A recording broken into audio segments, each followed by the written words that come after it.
Robyn, I am so pumped to have you on the Esthetician podcast, in particular because not only do you know how to run digital ads, but you also have helped.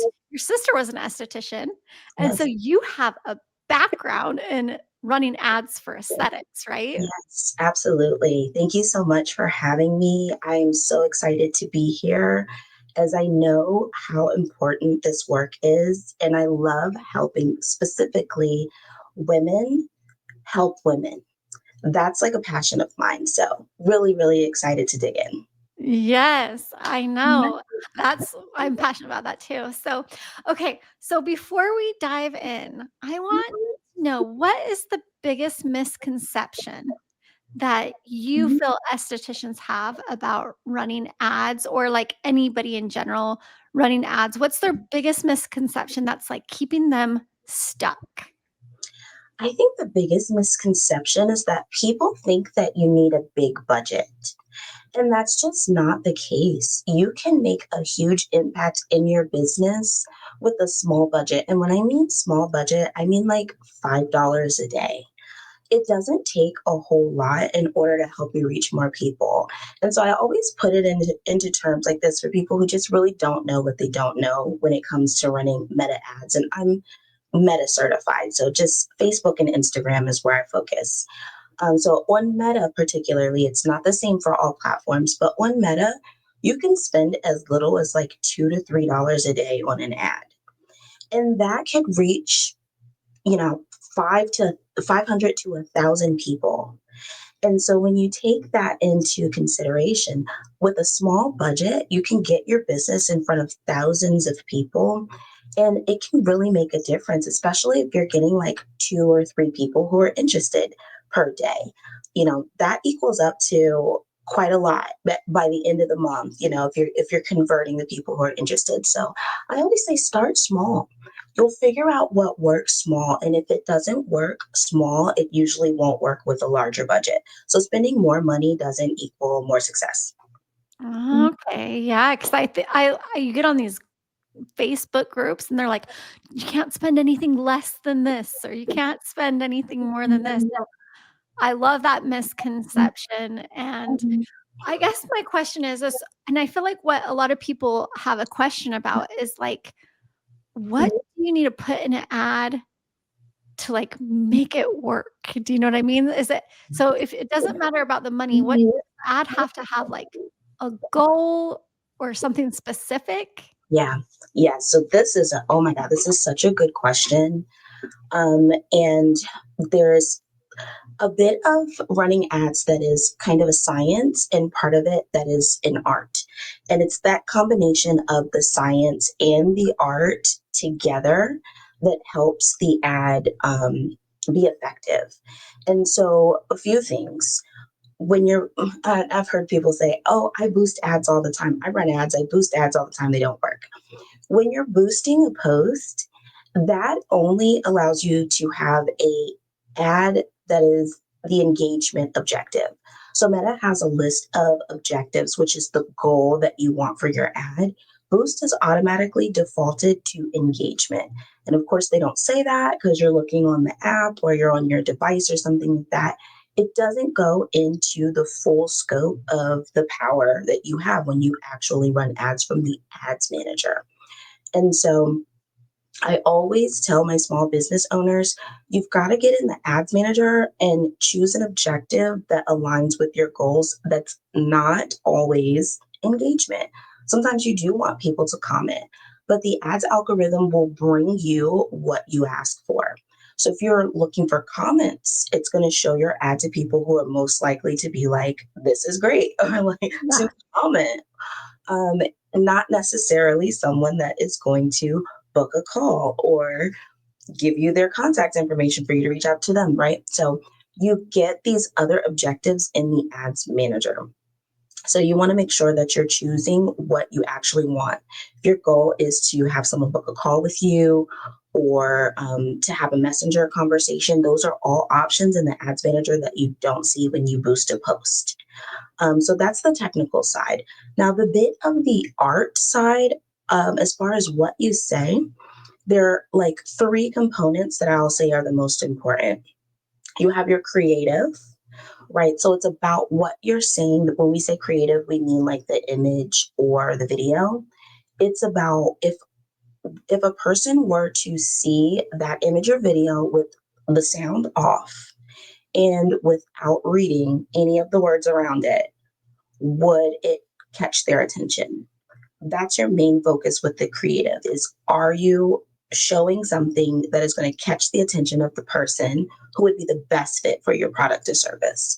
So you know, you might not want to show, and this is like kind of silly, but I mean, bear with me, but you might not want to show like a lady petting a puppy if your business is about like facials, you Yeah. know?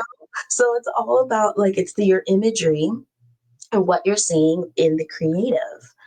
You want to show something that is directly related to your business, which seems like duh, but people do it. So that's one piece of it.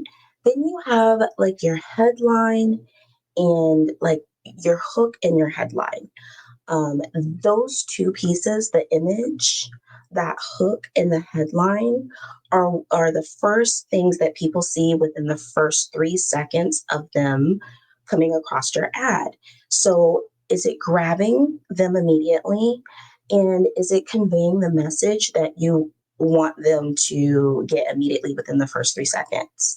So, for example, I'm in Charlotte, North Carolina, and for, let's say, my sister was running a deal for new lash customers. The hook or the image and or the video might be my sister putting the lash extensions on one of her customers, right? And then like the headline might be like, "Hey Charlotte, want a new set of lashes?" Something like that, right? That might be the headline. And then in the first two sentences, we're going to get straight to the point so that people know exactly what's going on. We're running a lash deal for new clients. Any any set 99 bucks, right? We want to say what that is, what we're getting at within that it would take maybe 3 seconds for people to see the ad, read the headline, first two sentences, and be like, oh, I'm interested in that, or oh, I'm going to scroll. That's the magic sauce. If you can get those things correctly, you'll lead the right people to take the next step you want them to take. Okay, yeah, and I think that makes so much sense because when you do turn the a lot of times I watch my Instagram without volume.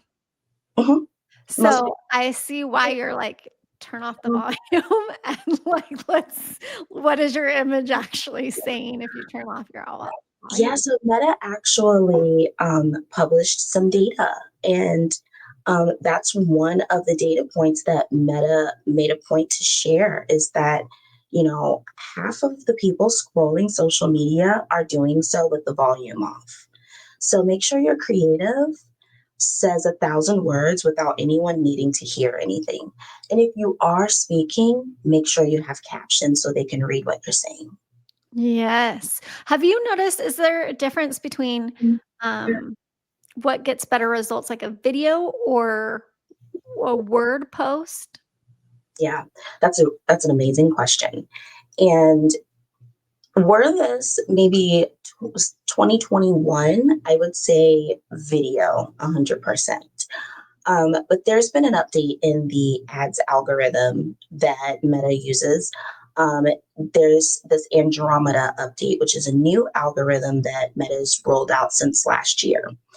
And what we're finding as ads managers is that where it used to be that video content created 3 times as many conversions, we're finding that a mixture of creatives like images, graphics, and video in one ad set. And I know I'm using jargon right now. People are gonna be like, what is an ad set? But just Yeah. stick with me.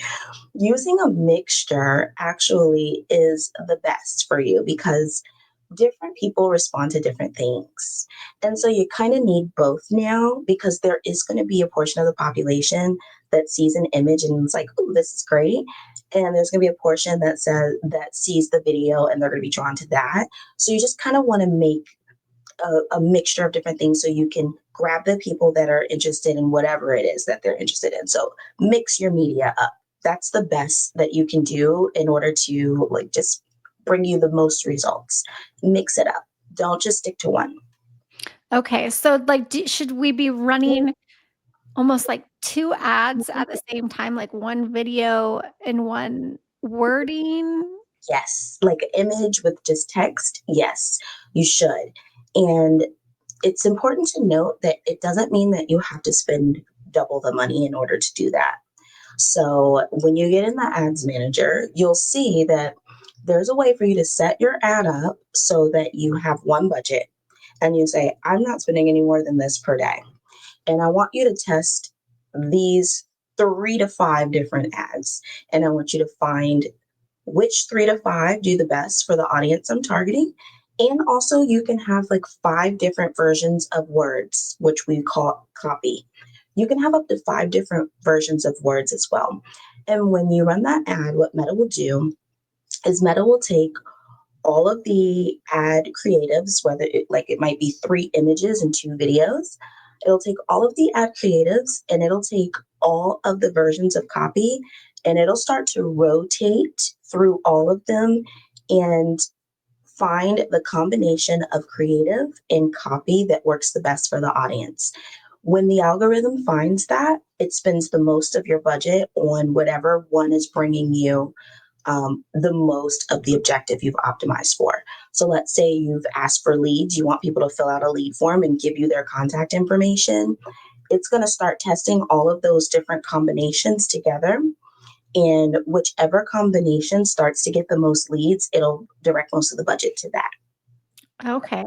So, with your, because you ran ads for your sister and helped build her business with it, and Yeah. so most of my listeners, they want to get more clients.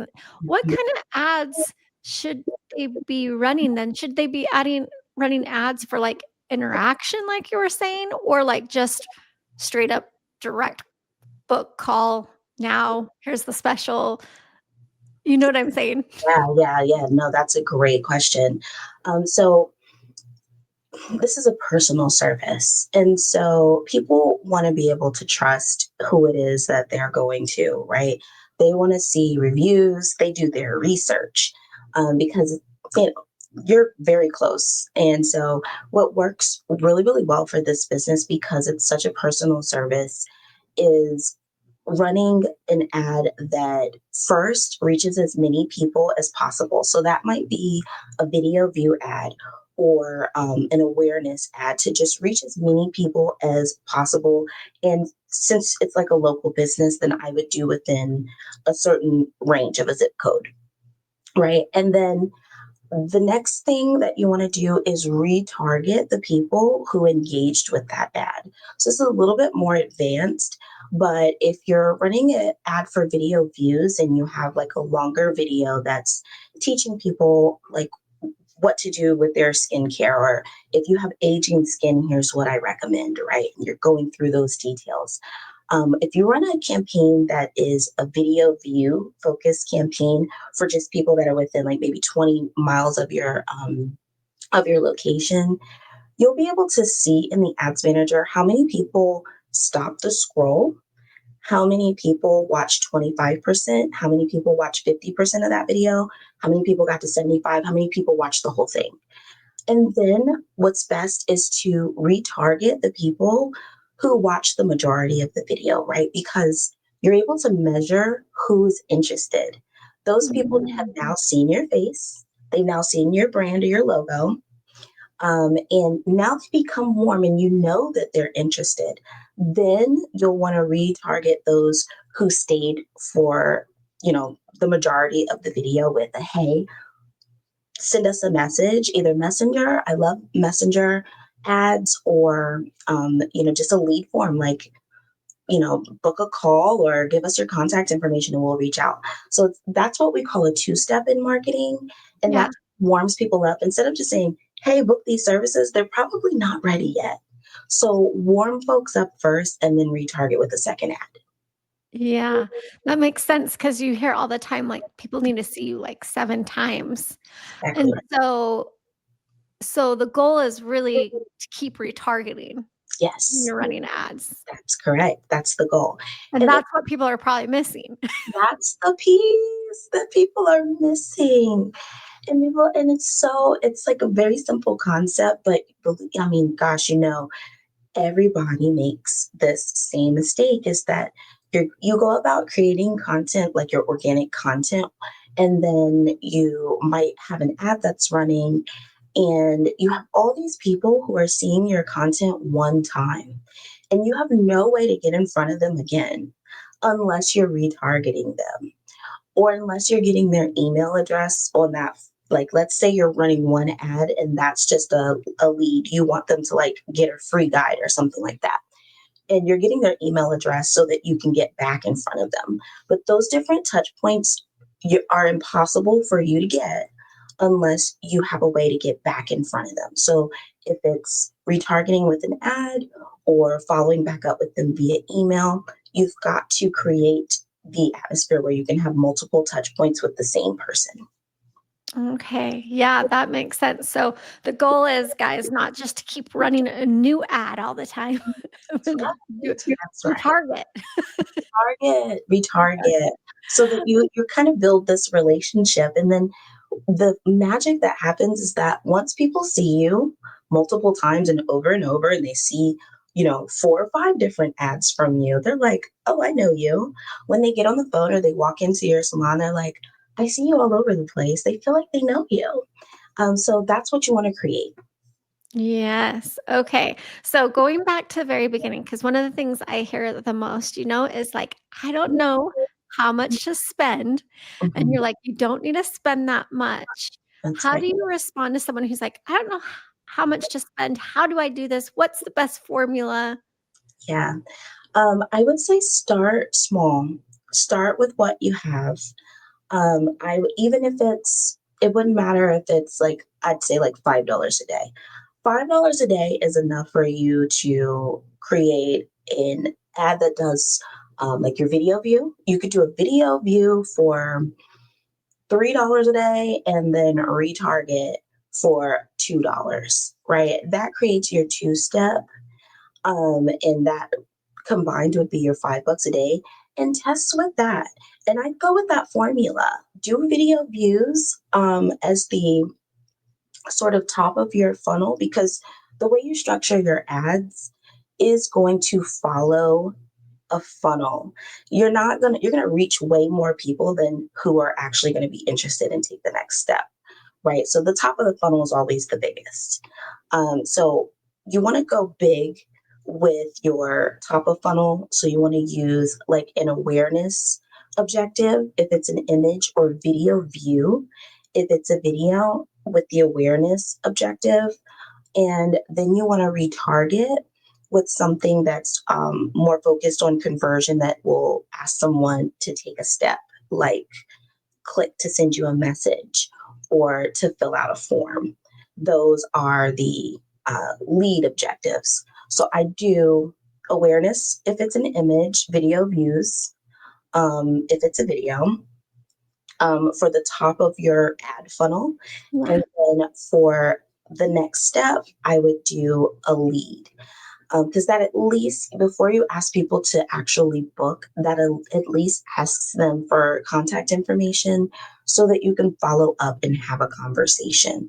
If you just did those two types of ads, you would absolutely see an uptick in business, or an uptick at the very least of people who are interested, and continue to stay in front of those people that reach out. And that follow up becomes really important at that point.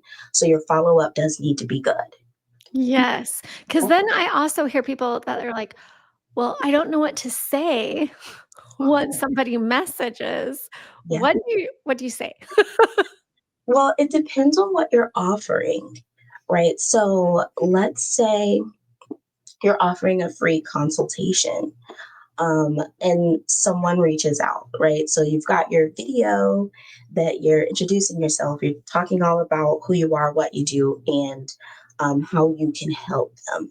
The the ad itself should be talking about a problem that you're solving for them, right? You've got fine lines and wrinkles, you've got hyperpigmentation, right? They've got a problem that they're trying to solve, and you're showing up as the solution.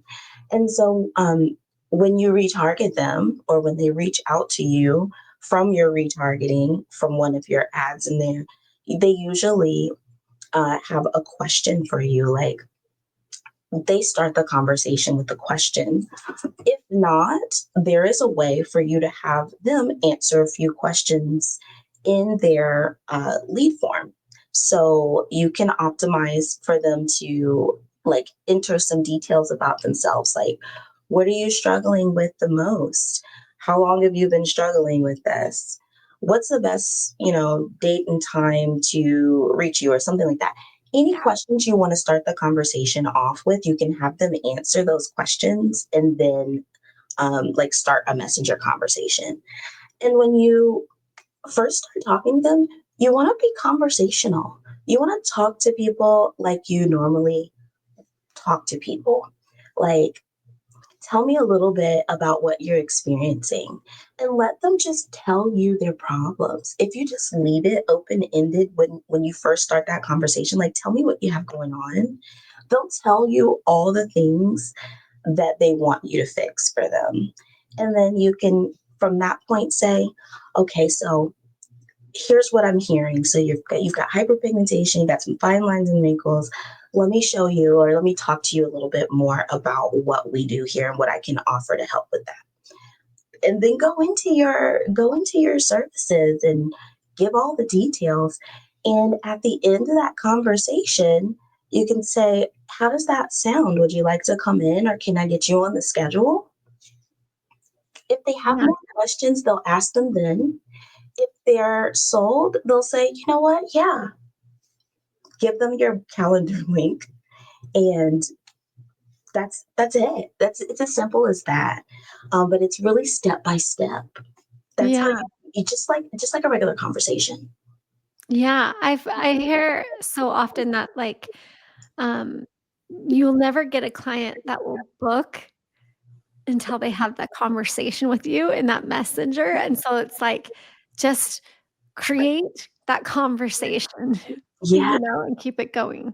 yeah, and don't be afraid to have the conversations. I think, and especially like just this day and age in the marketing space, we're talking about this trust recession, which I think whoever coined that term is so brilliant because everyone is so scared of everything. They're worried about being scammed.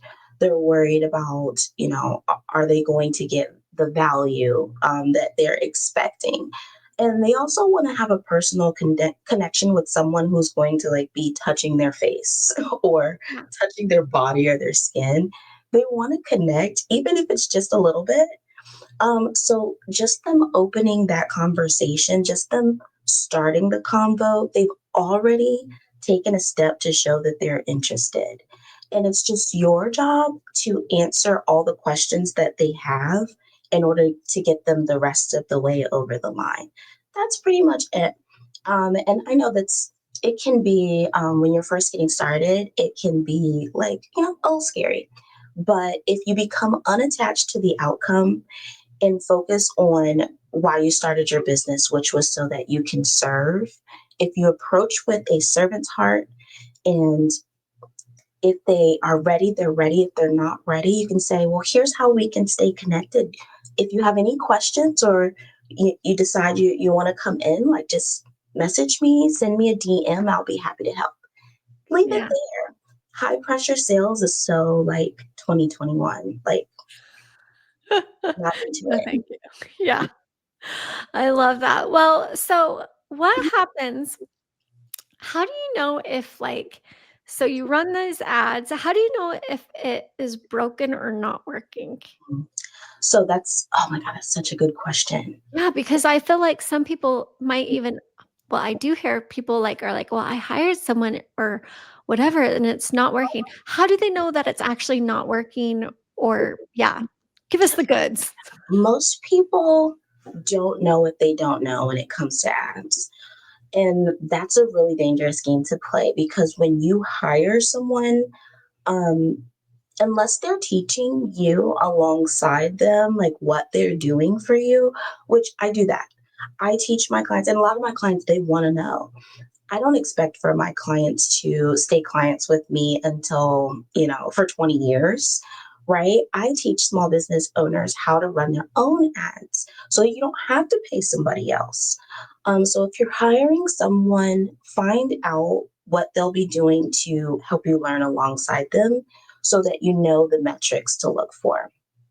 And I could tell you the metrics to look for, but if you've never seen the back end of the ads manager, you will have no idea what I'm talking about. so um, I will just say this is what's really important is whoever you're going to hire, make sure that they're explaining what it is that they're looking for so that you can look for it too and you begin Mhm. to learn. Even if you outsource it 100% and you have someone else take care of it, you can always go in your own ads manager. You can go in your own and you can look at the data and tell what's going on. And that's just basic data analytics. But mainly, there's a rate called the CTR. That stands for click through rate. And that's a percentage of people, the percentage of people that actually click on your ad versus how many people overall saw the ad, right? So if you're looking in terms of marketing, we have what we call CPMs, and that's cost per mil. It stands for the cost for you to get in front of 1,000 people. So if you're looking at how much Meta is charging you to get in front of 1,000 people, Meta will show you how many people you got in front of, that ad got in front of. And then you'll also see a click through rate, what percentage of people stopped on that ad and performed a click. You want to be looking at around about, if it's a really good ad, you're doing great if you have a click through rate of 3% or better. That Okay. means you're you're doing good. Okay. That's what we're looking for. And so from there, from the data analytics side, we look at who actually performed the action that you optimized for and what percentage of people did that, right? So we have the click through rate that's measuring clicks. So we can tell, did that ad resonate with them? And then there's the link click through rate, which is a little bit more specific, but that's how many people click the button to take the action that you asked for. So if it was click the button below to send me a message or click below to learn more. How many people click that button? That means they read the ad and got to your CTA, which is what we call the call to action. What do you want them to do with this information? When you look at the percentage of people who actually perform that click and got to your lead form or your messenger conversation, you're able to see how effective your ad was. And we don't want everybody. We want to be very, very specific. So again, click through rate 3%, link click through rate around about 3% is good there as well. Right. So that just means like you're on target. If you can get better than that, you're golden. And I always say, like, if you're doing a $5 a day budget for a lead, let's say, if you can get one lead a day for $5, what is the lifetime value of that person? They're going to come in and more than likely spend more than $100. And if you do a great job, they're probably going to come back. So your ROI for such a small investment is really, really good. So I would even say I don't mind spending $5 a day. If I get one lead a day for $5 a day, I feel great about that, especially in this kind of business where you have the potential to have clients spend thousands of dollars with you over the course of a year. So that's what I would be looking for. Out of 1,000 people, did I get at least 3% of those people to click on the ad? if you can say that, if you can look in your data and say that you were able to do that, then I'd say you've got a good thing going on. Okay. I love that. That's so helpful. Well, oh my Mhm. gosh. Okay, Robyn, you are amazing at this and you know all the ins and outs. How can my listeners work with you or find you? Do you have a way that you can help them? Tell us about that. Yeah. Yeah. So, like I said, I teach small business owners how to run their own ads inside of my membership community, Brilliant Ads. And you can connect with me on socials. I'm Robyn the Brilliant on all the platforms, Instagram, TikTok. It's Robyn with a Y. And yeah, if nothing else, just follow me. I teach for free on my social platforms. I go live and show up and teach for free. And also, if you wanted to jump into the membership group, there's a link in my bio. Yeah, well, that is so exciting because I think so many people need help. They need guidance. They need to know what to look for, all of those things. And so I think your membership program is like just ideal for anybody. Like, and I love that you don't have to spend a bunch to get going. Yeah, I wanted to democratize ads, especially for small businesses, because small business is the backbone of this entire country. So, it's changed my life to be able to be in business for myself. And this knowledge of how to run ads has absolutely transformed my business and the business of hundreds of others that I've helped. And so I just love doing this work. It's so much fun for me. So I am just incredibly blessed and grateful to be able to share with you today. So thank you for having me. And if anyone has any questions, send me a DM. Yes, and we will put a bunch of links for how you can find Robyn in the show notes below. Robyn, thank you so much for coming on, and guys, go get you going on some digital ads today. Bye, Thank guys. you. Bye.